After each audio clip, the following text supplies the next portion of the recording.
The concentration is visualize all sentient beings and generate pure love and compassion towards all sentient beings.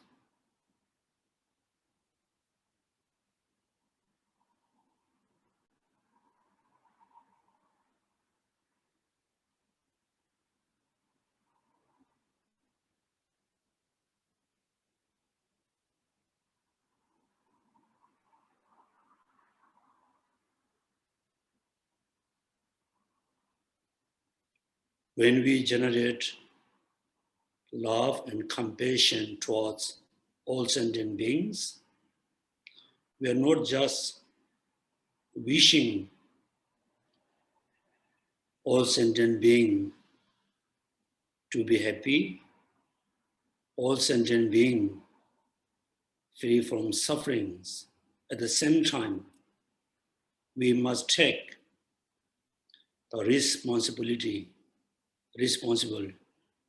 to free all sentient beings from suffering, provide all the necessary condition for happiness for all sentient beings.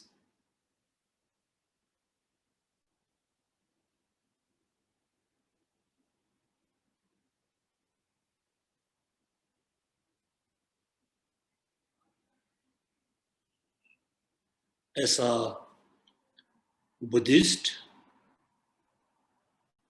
can be like two categories. As a lay person, you are living with your family, living with your brother and sister, living as a lay person life. You have the responsibility to take care you and your family. As a Buddhist practitioner, particularly the Mahayana Buddhist practitioner, then you have the second responsibility to take care, to look after all sentient beings. Unfortunately, some of the Mahayana Buddhist practitioner, they always have a love and compassion, passion towards other sentient beings, not your family. This is not the right way to be Mahayana Buddhist practitioner. If you are lay person, so if you are audience, bhikkhu or bhikkhuni, then you have a only responsibility to have a love and compassion towards all sentient beings. Even though your family, your relatives, also you can consider they are more other than your family. So why I said here this morning, many Buddhist practitioners, they are very happy with other human beings, not your family. That means, again, you are just wishing other sentient beings happy, not your family. That means your compassion become biased. So the Buddhism, the Buddha teaching is not more than the understanding of cause and effect. Cause and effect. Therefore, at the beginning of the rise, the Sealing Sutra already mentioned something already exists, something arises because something already exists. When we practice Dharma, we are very much practicing only cause and effect. So if you are not happy with your family, we are very happy with others, not happy with your family, that means you still cannot achieve the happiness because there's some cause to arise unhappiness.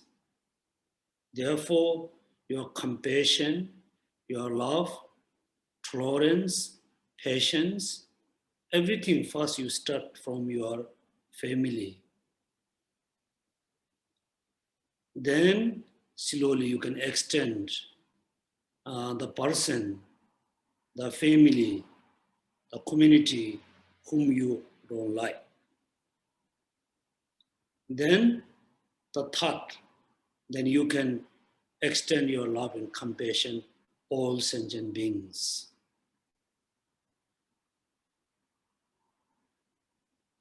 Therefore, at the beginning of our Dharma class, it is most important to have the pure motivation to benefit all sentient beings equally. Wish all sentient beings be happy equally, free from suffering equally. Then last Sunday, so we discussed how much we can have benefit from studying Dharma. I said many times, whether you are Buddhist, non-Buddhist, male and female, rich, poor, lay person, audience, who has a mind, who has a feeling, always wish to be happy. The happiness is our achievement. Therefore, some of you are working for the office, earning some money for your happiness for your family, happiness for your friends and relatives. Somebody work at the food court, serving food other, cooking food. Also, your main achievement, also earning money for your happy life, have a happy life. Or some of you are selling, let's say, beer and alcohol. Also, your main achievement is for happiness. The happiness is our most desirable object to achieve. So when we think how to achieve happiness, then we always need to think what are the cause and condition to achieve happiness. What are the cause and condition arising suffering? How I can reduce? We are not just only focusing to achieve happiness in this lifetime. We are not just only focusing to reduce, control, eliminate suffering only this lifetime. We are focusing for next life, after next life, until we become a Buddha. So our happiness we have to achieve this life, after next life, all the way to become a Buddha. When we become Buddha, then we completely will achieve the lasting happiness. Also reducing suffering, not only today, this year, next year, this life. Also wish to reduce suffering for next life, after next life, until become a Buddha. So when we become Buddha, then we will be free from suffering, free from all types of sufferings. Then we can accomplish, we success our achievement. Therefore, when we practice Dharma, we should not only think this life, next life, after next life. We need to think all the way to Buddhahood. Therefore, that among the 6 perfections, the first 3 perfections of the practice of generosity, patience,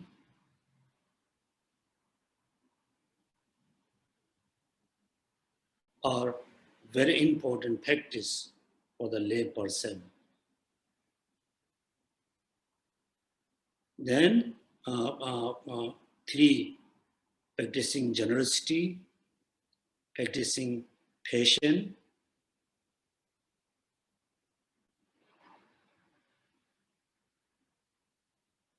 and maybe the effort, the joy effort, are very important practice for the lay person. So when we practice Dharma, make sure you are practicing your practice of Dharma, not go like beyond the Buddha teachings. Then you strictly follow Buddha teaching with the logic and reasoning, and you practice the Dharma. Because in our lifetime, so we have been meeting, so we met many teachers, many masters. All masters not talking same thing. They talk in a different way. They talk different things. So we must know all the teachings taught by different master. Make sure it is according to the Buddha teaching, according to the Nalanda tradition, according to the Bhikkha tradition, according to the Theravada tradition. If the teaching taught by one of the master, one of the guru, is not, according to those traditions, that means then so difficult to say, this is, practice, I must practice. So difficult to say, this is Buddhist practice. All the Buddhists must practice this. So that means I make sure you are strictly follow Buddha teaching. Thank you. Then, so today we can do, the kind of revision or recollect about what we studied in the past. 4 Noble Truths, I hope all of you will remember. Not just remember, I hope you already know how to practice the 4 Noble Truths. Among the first 2 truths, we must practice link with the 12 link dependent arising. So here, please everybody try to remember from 1 to 12. Ignorance, the first ignorance, second karma or volition. We must say first, second, third, fourth, fifth, sixth, seventh. Please remember from 1 to 12.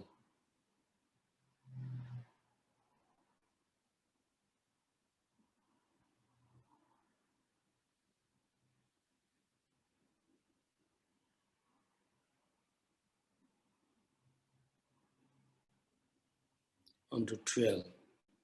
Second, you must repeat, as the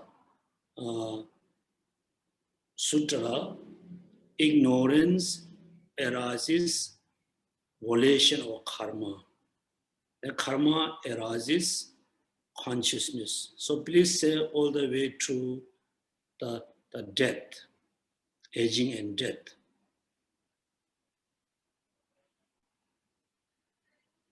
Repeat yourself. Follow the sutra.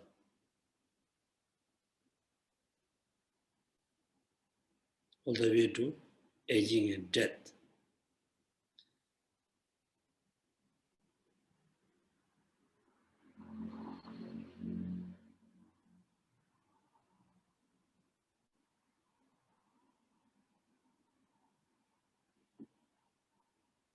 Okay.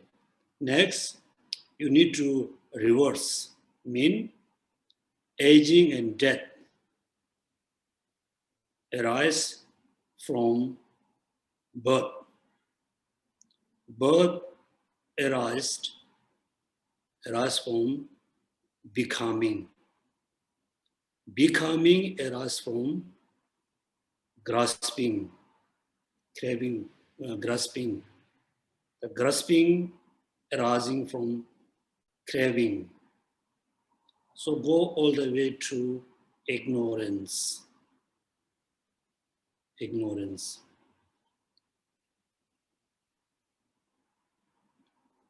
Then a consciousness arises from karma. When we think about karma, there's three types: positive karma, negative karma, the neutral karma. The positive, negative, neutral, we can differentiate only based on motivation, not based on action. Action looks very good. The motivation is no good, and the action actually cannot be positive. For example, like a full moon day, the Vesak day, so we have an important kind of tradition. For the Vesak day, everybody come and offer the bathing to the Buddha. So if you just come as a traditional culture, just come and pour water on the Buddha, it's a neutral karma. Neither can be positive nor negative because your motivation is not there. Karma. Then ignorance. What does mean ignorance? I think everybody, we have been saying ignorance. Ignorance is, for example, is look like the two person looking at a snow mountain. One person wears sunglasses. Other person looking at the snow mountain without like any glass. Now you can compare the person who looking at the snow mountain, who wear the sunglass, he or she, the person cannot see the snow mountain. Actual snow mountain is white. For him, perceive the snow as a yellow. That means the person cannot see the reality of the snow mountain. Other person looking at the snow mountain, they can see, they can understand the actual snow mountain. This is an analogy. So when we think about the things around us, so we are look like always wear the sunglass. So far, we haven't realized the reality. The mind is not able to understand the truth, not understand. They have the misconception about the reality is with the ignorance. Right? This is like a true kind of, one is the how things arise from cause to the result. Second, the 12 result arise from 11, 11 from 10, 10 from 9 all the way. Second, we need to say, when we realize dependent arising, when we realize emptiness, then ignorance going to cease. Ignorance ceased, then karma ceased. The karma ceased all the way to birth and aging and death. And also the reverse way. Aging and death can be ceased when birth ceased. When the birth can be ceased when the becoming ceased.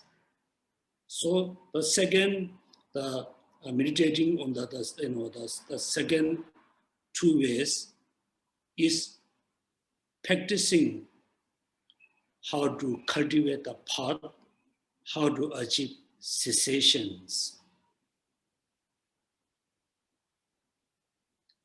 Then among the 12s, all 12s we can put into 3 categories. Afflictive emotion, karmas, and the result of these 2. All the 12 we put into 3 categories.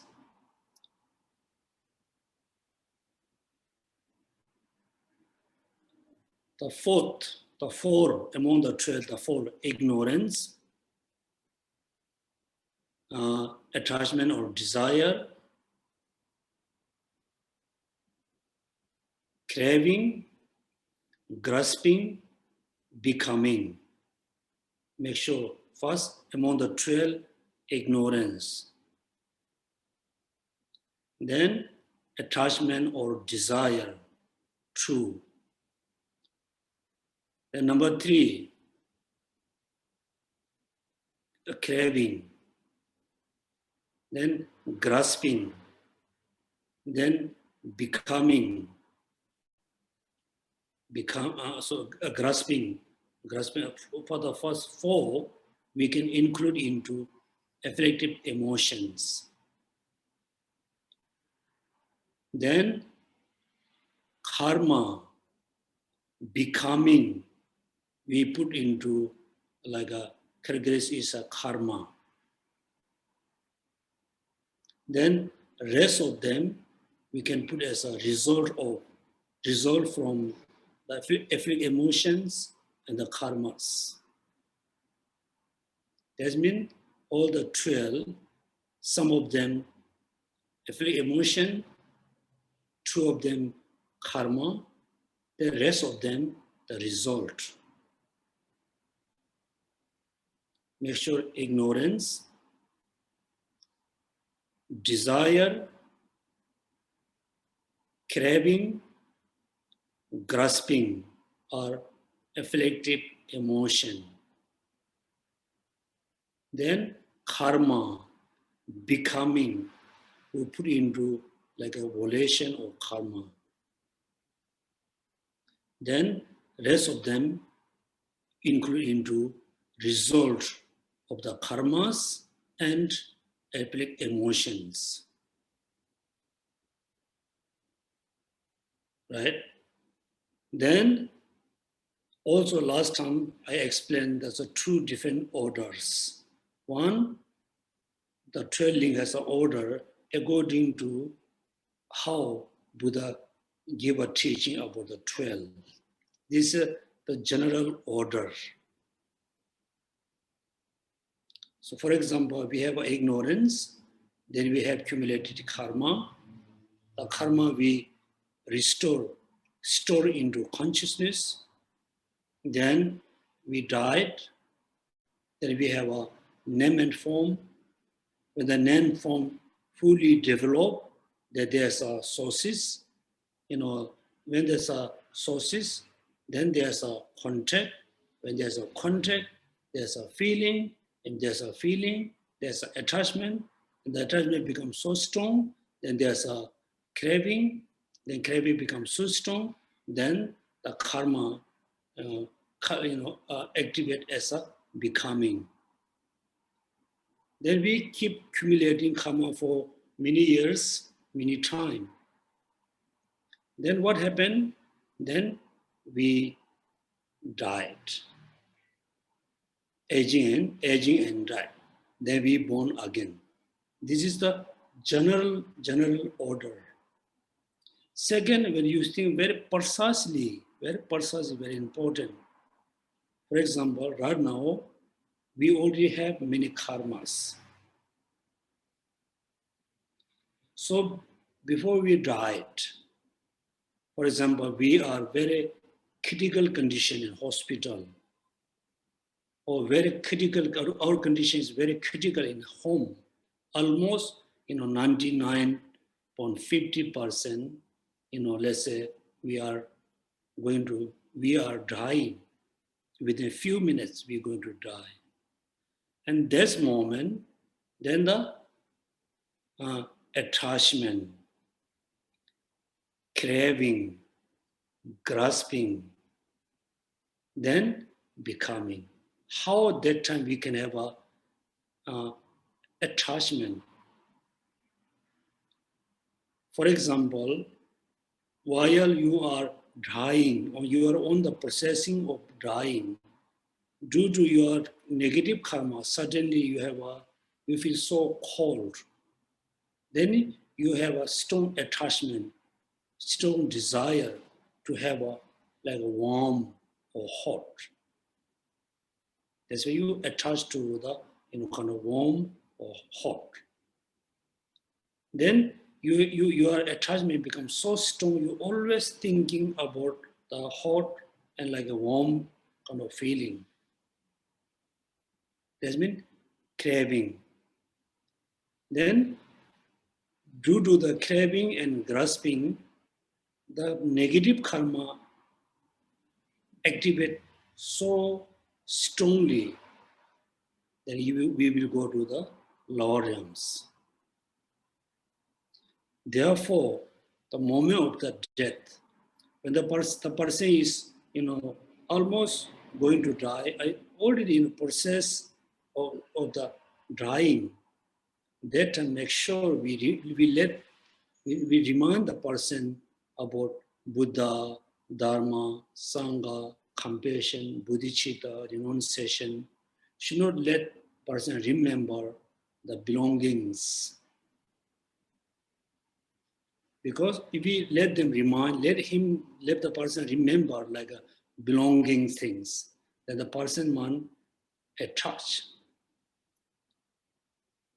Then craving. Due to that, the person activate the negative karma. And therefore, the process of taking rebirth, first ignorance, then there's a karma. The karma activate through attachment, craving, grasping, then the karma becomes very complete, then we go to next life. Then next life, when we take a rebirth in the mother womb, or in the animal womb, or in the egg, whatever, the first time the consciousness exists in the womb. At the same time, there can be form and name.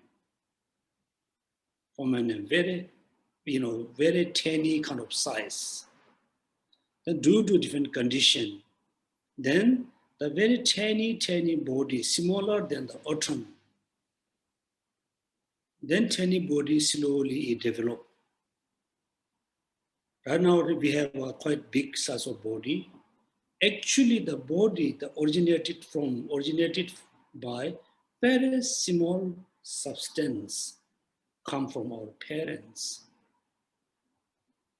That time there's a consciousness, there's a name and form, not yet the sources, six sense sources, not there. Because that time there's no particular shape of eyes and nose. Then you can see when you watch the a short documentary about how child form in the mother womb, how long it will take to fully develop, then you can see slowly the shape change, look like fish, they slowly look like pig, then slowly the six sense sources develop. Then the sixth consciousness develop with the six senses, six sense sources. Then contact. Again, desire, craving, grasping, karma.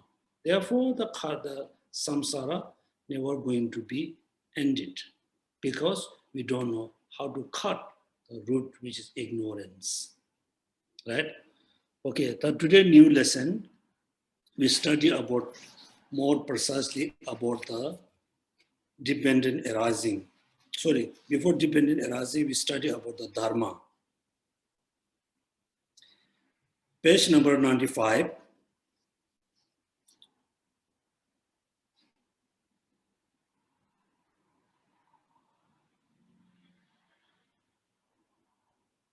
Because first question, what is the dependent arising?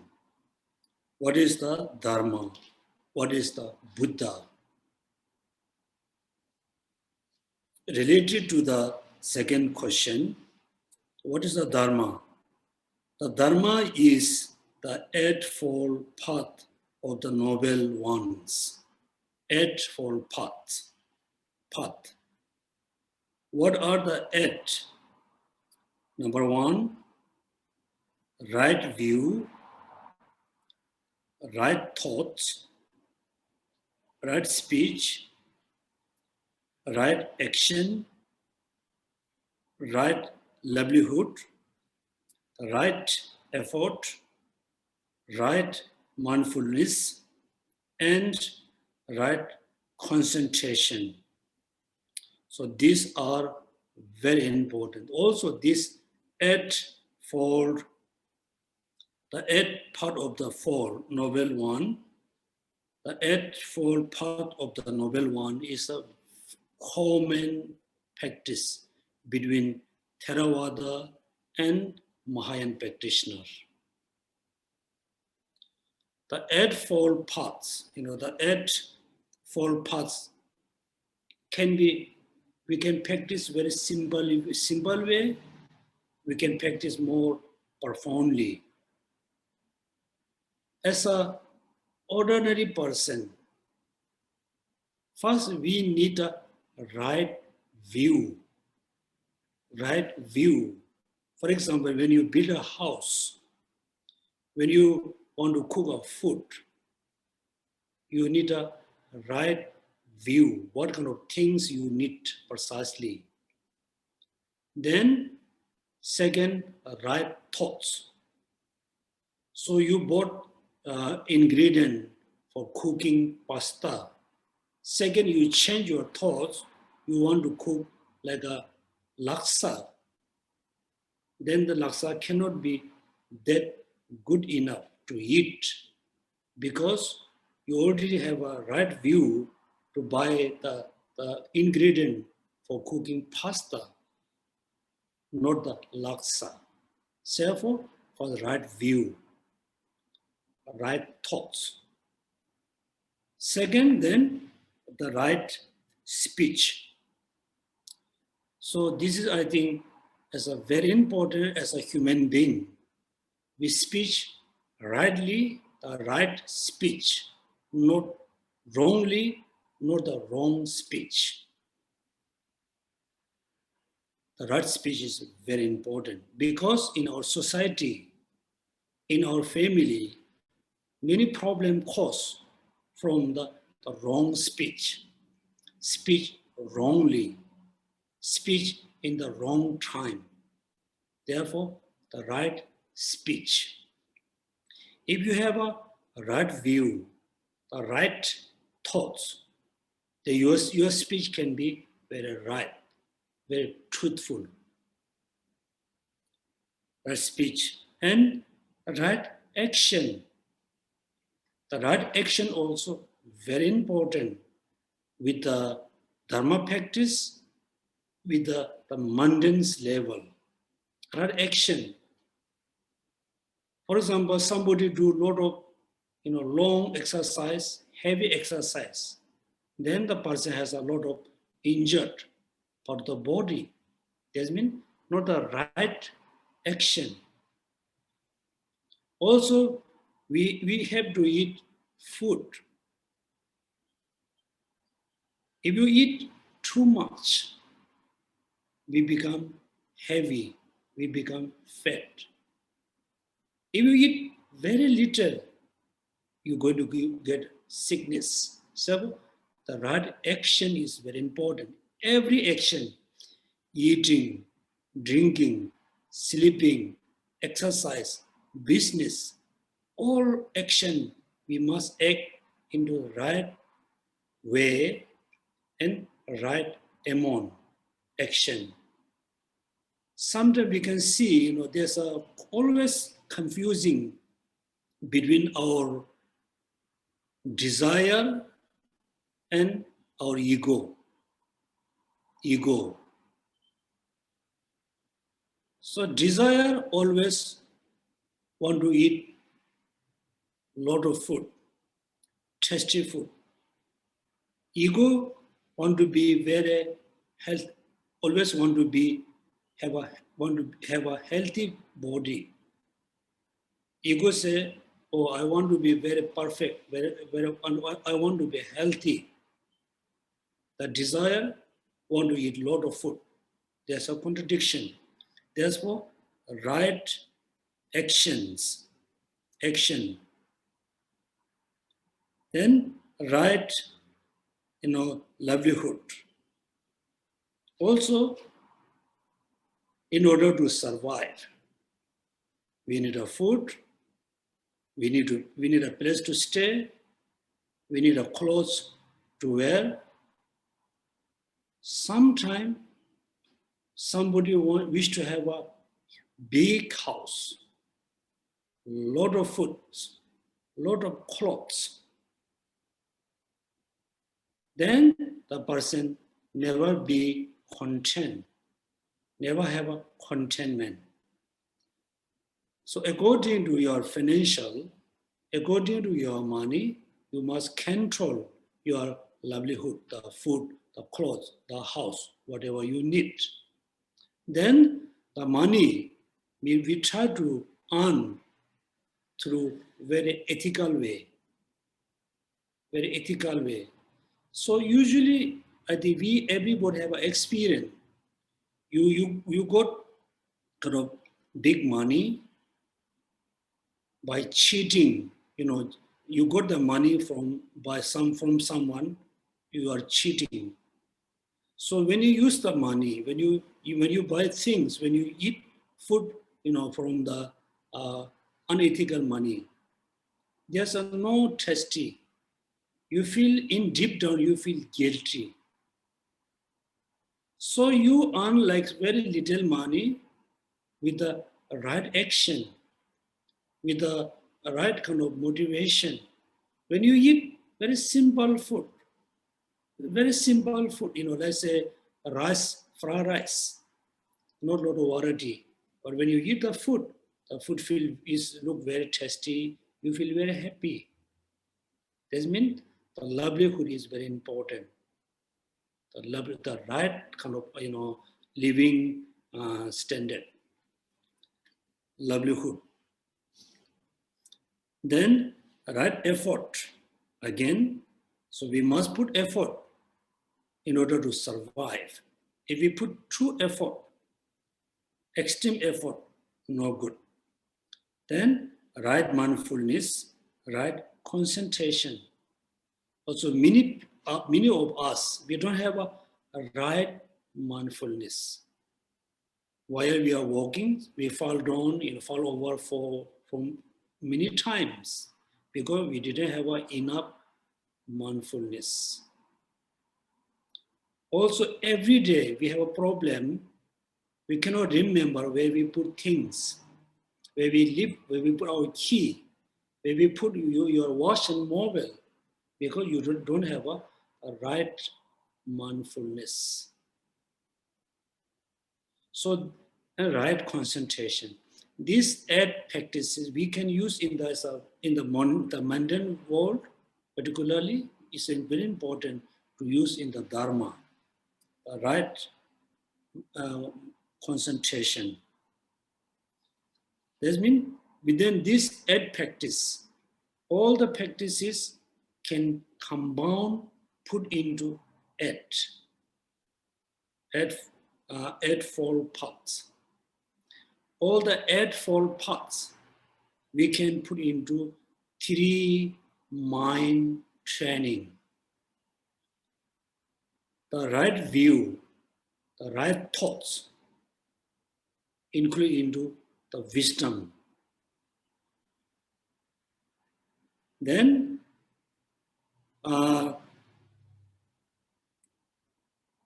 right speech, right action, right livelihood, we can put into practice of Shila.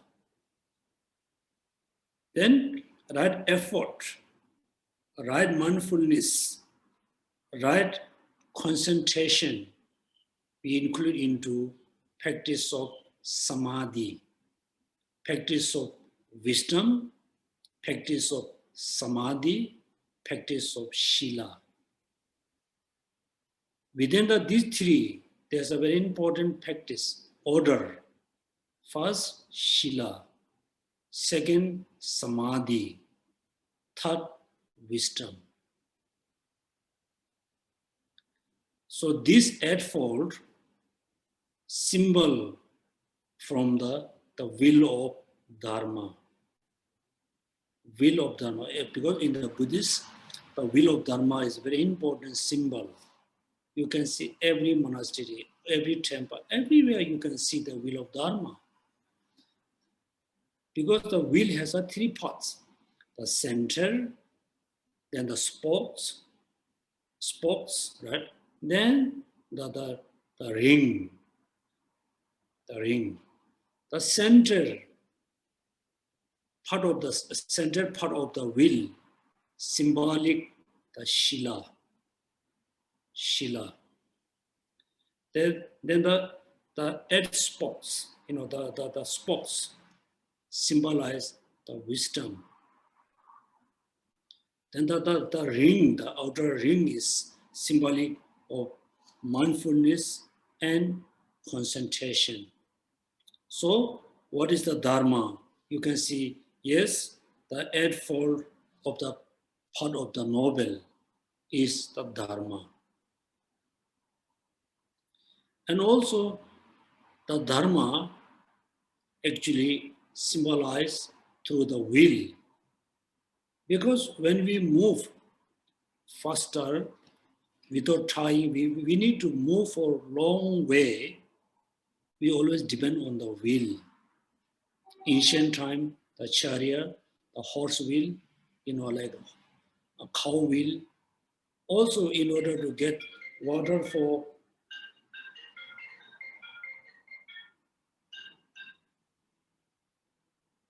in the ancient time, also in order to get the big amount of water, also depend on the will.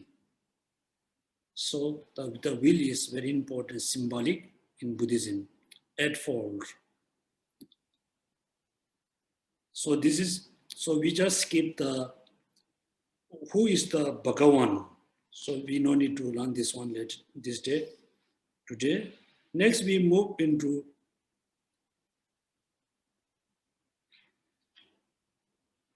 page number 96. Why it is called dependent arising? It is called dependent arising because it is cause and condition, not non-causal and non-conditional. Is this connection the Bhagavan consistently taught the characteristic of the dependent arising follows result come from their own specific condition, whether Tathagata appear or not. This true nature of the thing will remain. It is the truth nature, the constancy of the Dharma is immediately of the Dharma, consists of the dependent arising suchness, unmistaking suchness. That means first, why we call dependent arising. Mean thing arise depend on causes and condition. Thing not arising from non-causal and condition, also causeless. So, that means when you think about dependent arising, immediately you need to know things arising from causes and condition. Nothing can be arised through non-cause, non-conditional.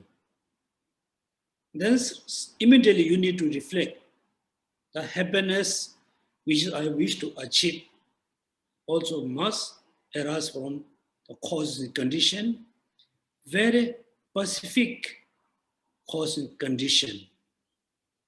The suffering I wish to eliminate, the suffering which I don't want all the time, the suffering also arises from causes and condition.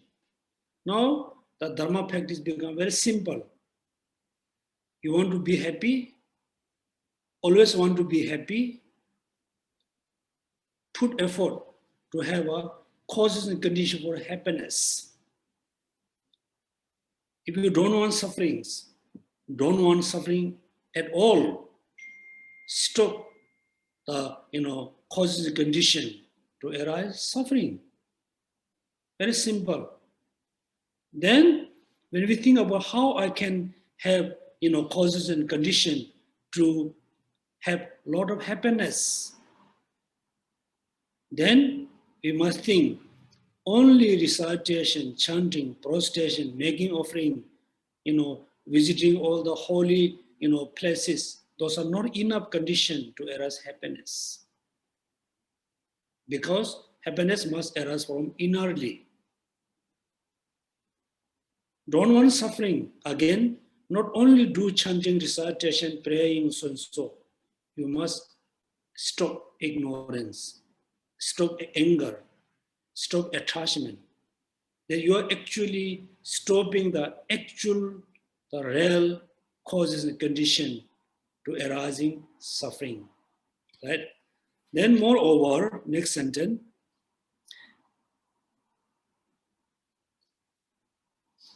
dependent arising emerges from true principles. From what true principles? From a causal relation and conditional relation. Furthermore, it should be seen as a true fold, outer and inner, causes and condition. So as some of you are very new, many you already knew what's the differences, cause and condition. For example, the golden golden earrings, the golden jewelry is made of gold. The actual gold is the cause to have the golden things. Then the person who made it, the person motivation, the instrument, everything is the condition. When we grow a rice, the rice seed is a condition, cause, actual cause. we call substantial cause or primary cause. Then the water, soil, the heat, the space, the timings, those are the condition. Among these two, first important is the cause, the substantial cause. Then condition, also we say sometimes condition, sometimes we call secondary cause, like the water, the soil, the timing, and the space are the condition. Here we can see, in order to understand the pure Dharma, you always start with the, the actual things which we can see. Therefore, cause and condition.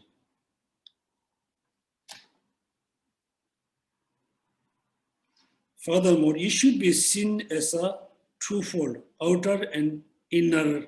The outer causes and condition, the inner causes and condition. Right? Very simple. Next sentence based on the outer. What is the causal relation in outer dependent arising? It is as the follows. From seed comes a sprout. From a sprout, a leaf. From a leaf, a stem. From a stem, pedicle. From a pedicle, a spetle. From the spetle, flower. From a flower comes a fruit. If there's no seeds, the sprout cannot arise. And so on until finally, without flower, the fruit cannot arise. If this is the seeds, if there's a seeds, the sprout will come, and so on until finally, if there's a flower, then there's a fruit will form. Just you can contemplate how the fruit form. There's a fruit, before there's a flower, before it there's a like a sprout, before there's stem, then there's a seeds. Just contemplate on the outer causes and condition. Particularly, I think most of you have, I think, small plant in your home. If you add more water, you can see the flower going to, like ruin, going to spoil. If you add very little, not enough, also you can see the flower, the plant going to die. Also, the plant need a light and sun. If you put in the strong sun, it also cannot grow. Therefore, you can see the condition, causal condition is a very particular way act. Very particular way act. So when you fully understood how the external causes condition act very precisely. For example, sometimes we think, usually I need to add 2 spoons of water to the flower. If you think it's okay to add 3, if you add 3 spoons of water on the plant, we cannot see the differences. Actually, the plant became different. Usually you add 2 spoons of water to the flower, then you add 1.5. Also, immediately you cannot see the differences. Actually, it's already become different, but we cannot see. After a few days, then you can notice, the flower is something different. So when you fully understood the external, the outer dependent arising, then the same idea you apply in the inner dependent arising. Little anger. When you have a very little anger, you cannot feel it. You cannot see the impact of the little anger. Actually, there's an impact is there. the negative result is there, we don't notice. When the anger becomes little stronger, then we notice. So little anger have a little negative consequence. Where a mild anger has a negative consequences there. Also motivation, very simple motivation has a simple result. Great motivation has a great result. So that the inner world also acts as the external world. Therefore, it is so important to understand the two dependent arising, outer and inner. Right? Then, when they explain the outer dependent arising, it's explain the sixth, condition. So before it, the next sentence is in that process, the process like seeds, like sprout, stem, flower, all the way to fruit. In this process, the seeds does not think I form a sprout, nor does the sprout think I am formed by the seeds. Likewise, the flower does not think I form the fruits, nor does the fruit think I am formed by flower. Yet, if there's a seed, the sprout will take from and arise and so on until the finally. Likewise, if there's a flower, the fruit will take form and arise. Thus is the causal relation in the outer dependent arising to be seen. Before that, there's one sentence I forgot to explain. So you don't need to know the sentence here. Whether Tathagata appear or not, this true nature of thing will remain. It is the true nature, the constancy of Dharma, immutably of Dharma. So the dependent arising, the dependent arising, emptiness, causal and condition is always there, whether Buddha is appear or not. Things always like that.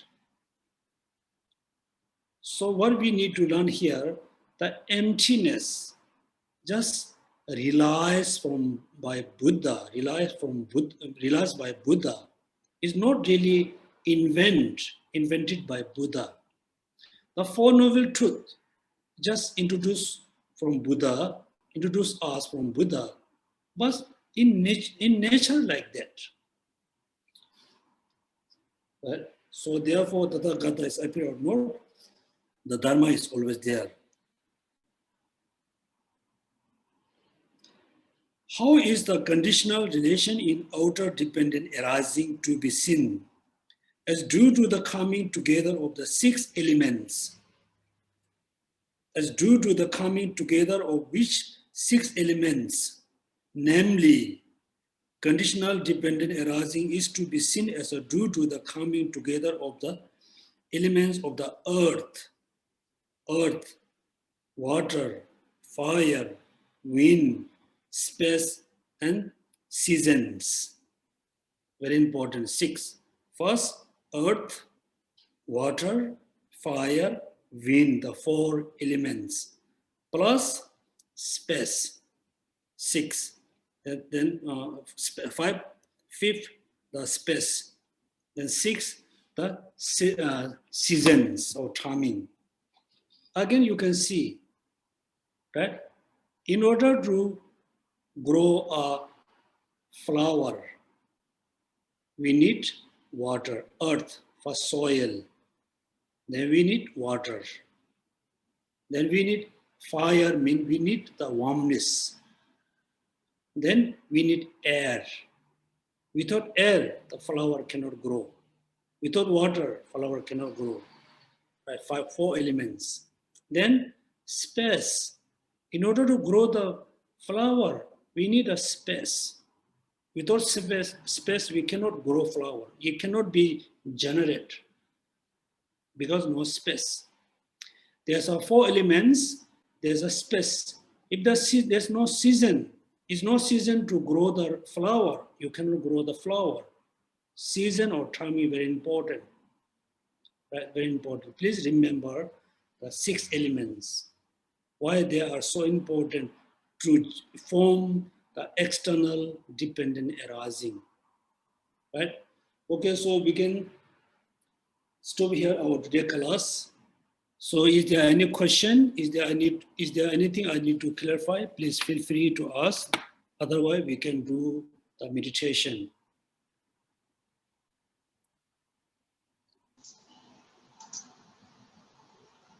I think maybe Geshe will give the students a few minutes to think through the questions. Okay, why not, please?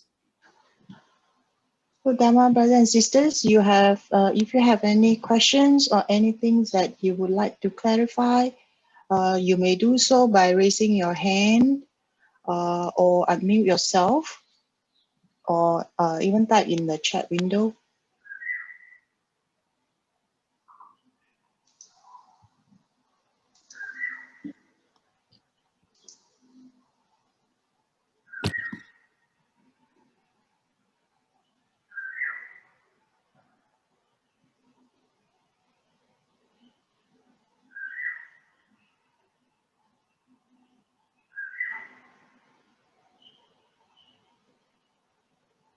Okay, if there's no question, then we can do the meditation practice. I think Tian Kong, do you have questions? Yeah, Geshe, I have questions from Zoe. Could Geshe please elaborate on the internal arising of causes and conditions? Okay, internal, based on related to the internal causes condition. For example, based on the eye consciousness, we can see things from our eyes consciousness. In order to perceive things from eye consciousness, there's a 4, like a causal condition very important. First, the immediate condition, mean first moment when we see things, before the first moment of the consciousness, there's already the previous consciousness, previous eyes consciousness there. The previous eyes consciousness transform into the eyes consciousness, that we can see things. This means this is a primary cause of the eye consciousness must be the previous eyes consciousness. So today eyes consciousness, the today consciousness must arise from the previous consciousness. The previous consciousness is the primary cause to arise the today consciousness. This we call, like cause, primary cause. Then the eye consciousness, in order to perceive the things, the eye consciousness depend on the eye senses, eye sense or eye organ. Then the object, right? Therefore, related to the inner dependent arising also has the same thing. The primary cause, secondary cause. For eye consciousness, the previous eye consciousness is the primary cause of this today eyes consciousness. Then the eyes sense or eyes organs, then the object are the secondary cause. So related to the inner world, you're talking about the 4 elements. 4 elements. The 4 elements, we are not talking about the gross 4 elements. 4 elements. It's a very, very subtle concept, 4 elements. For example, the eye consciousness can perceive the object. Also, the eye consciousness itself depend on the subtle air or subtle energy. There's a air elements there. Then the eye consciousness has a movement. It's a movement. The eye consciousness also depend on the eyes organs. There's a earth element. This means that even the inner world, the inner dependent arising, you can link with the 4 elements, but not the gross 4 elements. Even though the outer dependent arise like a fire, when you touch the fire, when you look at the fire, actually you cannot see there's a water, actual water, but it has a water elements, earth elements, right? That means there's a 4 elements is there. It's not the gross 4 elements. So this one I think we can discuss more next class, particularly when you reach to the level to practice the Vajrayana, there is link more has a detailed explanation about the 4 elements linked with the inner world, the inner dependent arising. Yes? Thank you, Geshe La. Christine has just raised her hand. Christine? Yes, Geshe La. How does a dying person handle, how should a dying person handles attachment to loved ones? Thank you. Thank you again, for asking the question. Saying is very easy. Saying is very easy. In the practical level is not easy at all. Also, as a monk, for example, me, of course, I have a, always have a kind of connection with my family. I don't have a very close connection with any of my family. So if I am dying tomorrow, at the beginning, maybe I will remember them, I will miss them. For me, very easy to control the attachment because I already don't have a very strong attachment, strong love with my relatives. As a lay person, particularly, living together for many years, caring together, sharing together, eat together as a one person. Then one person have to leave, one person cannot go with them, with him or her. This is a very difficult moment, the separation, very difficult. At least if the person has a deep understanding of impermanence, deep understanding of Dharma, then quite easy to overcome. Therefore, every day, first we will remember dying will come. We will dying. Dying, death come, definitely come anytime, comes for everybody. That means death come, definitely come for everybody, anytime. Therefore, you must remember every day. Then, actually, when the death comes, we are very close to our death.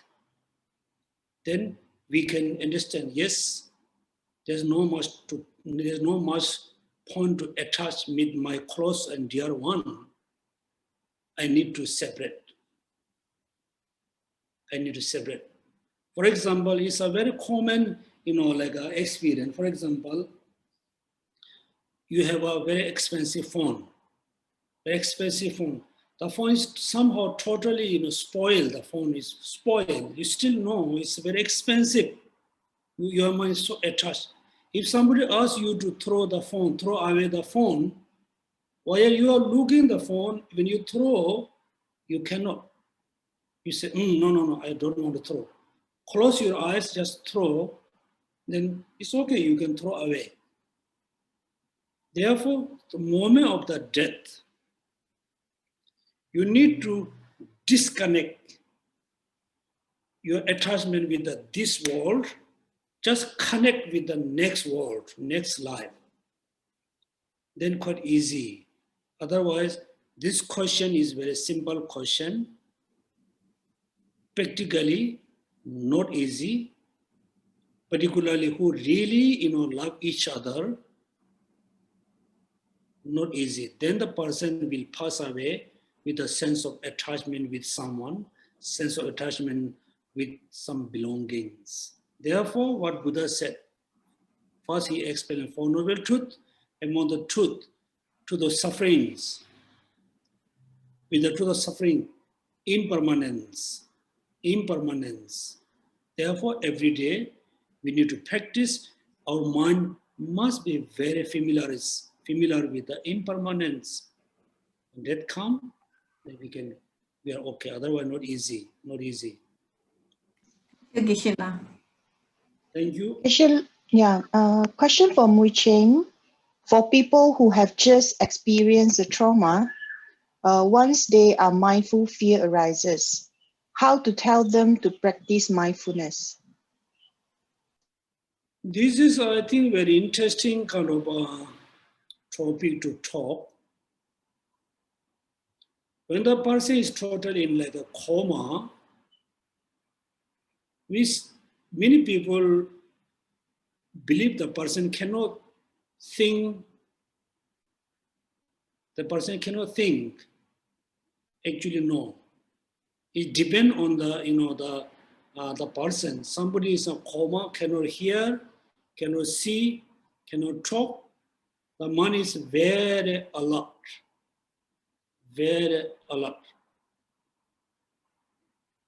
So I'm not sure, because in Tibetan, many Tibetan masters have a wishing, trying with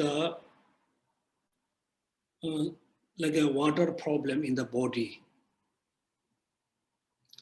Because also we can see in Singapore, many people as a kind of, we need to use the dialysis to separate water and blood. If you don't use the dialysis, you can see first the water, collect in the legs, then slowly knee, then slowly the abdominal area, they slowly go all the way to lungs and heart. If the practitioner will have this kind of, like problem, the practitioner very happy to have this kind of problem, this kind of water problem.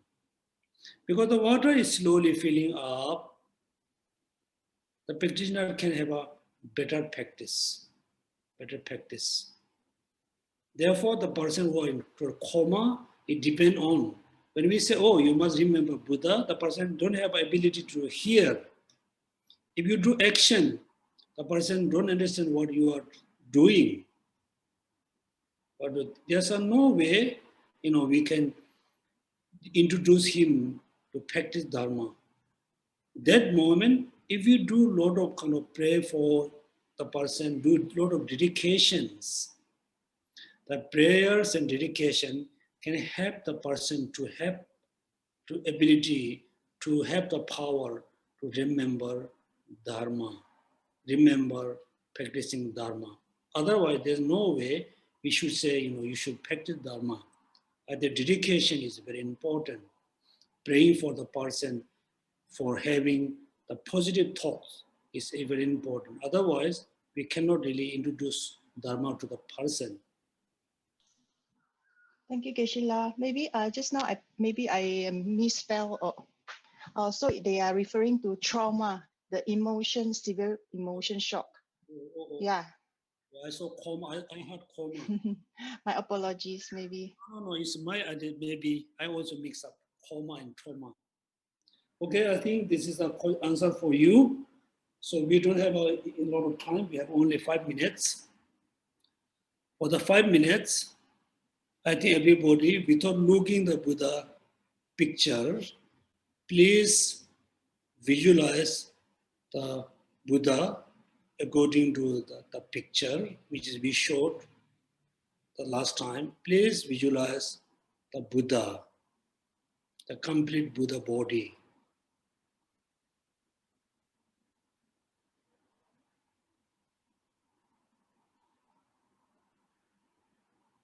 Of course, everybody can visualize, can see the Buddha in your mind.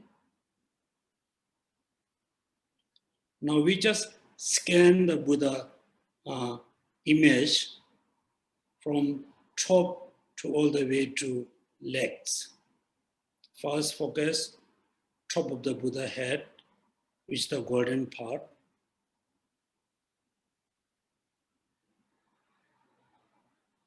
Second focus, the hair and the unisha together.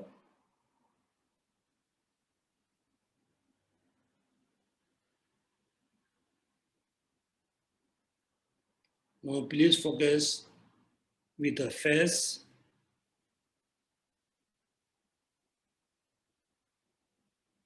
eyes, nose, lip, and the neck. Only focus on the, above the neck, the Buddha image.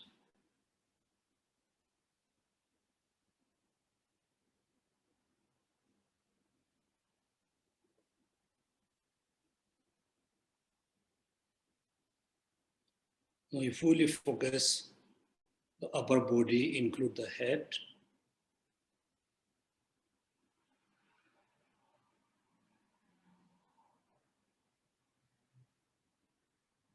With the two hands, with the begging bowl and the leg.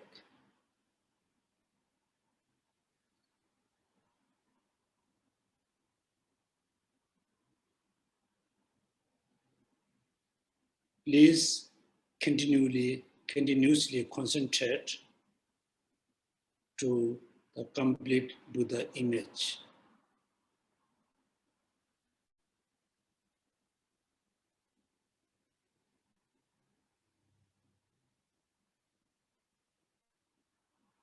And take a rest for a while. Rest and relax.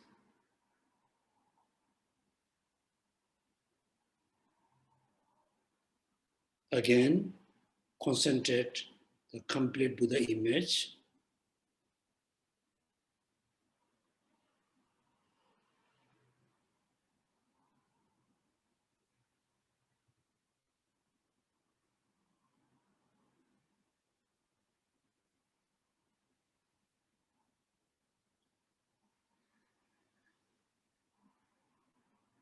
Okay, then since today, at the beginning, we just visualize the complete Buddha image.